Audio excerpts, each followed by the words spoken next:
एक आदमी था। उसने बड़ी उम्मीदों के साथ एक नया टोटो खरीदा था।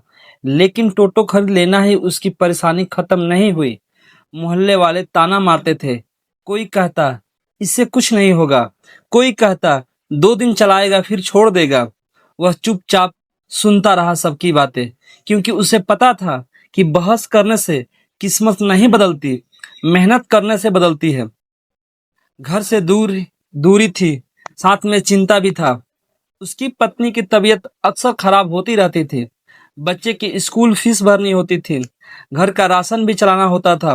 कई बार रात को वह सो भी नहीं पाता था। उसके दिमाग में हजारों सवाल अक्सर घूमते रहते थे। लेकिन हर सुबह वह फिर उठता और अपने काम पे लग जाता। टोटो साफ करता और रोजी कमाने के लिए निकल जाता।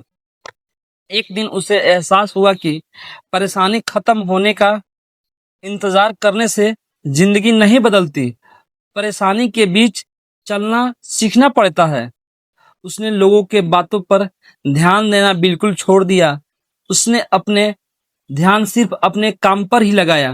धीरे धीरे उसकी कमाई बढ़ने लगी। उसने थोड़ा थोड़ा पैसा बचाना शुरू किया। जब दूसरे लोग आराम करते थे, तब वह मेहनत करता था।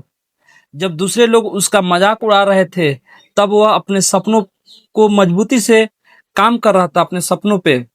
समय बीतता गया। एक दिन वह लोग जो उसका मजाक उड़ाते थे, उसकी तारीफ करने लगे।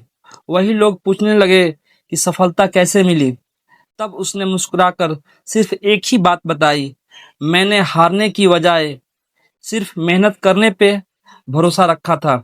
दोस्त, जिंदगी में हर इंसान किसी न किसी संघर्ष से गुजरता रहता है।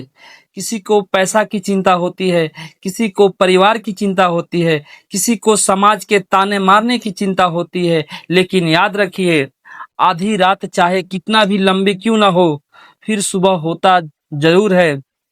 अगर आज हालात कठिन है, तो इसका मतलब यह नहीं कि कल भी ऐसा ही रहेगा। बस मेहनत करते रहिए, ईमानदारी से आगे बढ़ते रहिए, अपने सपनों पर भरोसा रखिए, क्योंकि सफलता उन लोगों को मिलती है जो मुश्किलों के सामने रुकते नहीं, बल्कि उनसे लड़ते हैं और आगे बढ़ते हैं। याद रखिए, धीरे चलने वाला इंसान भी मंजिल तक जरूर पहुंच जाता है, अगर वह रुकना कभी नहीं सीखे तो।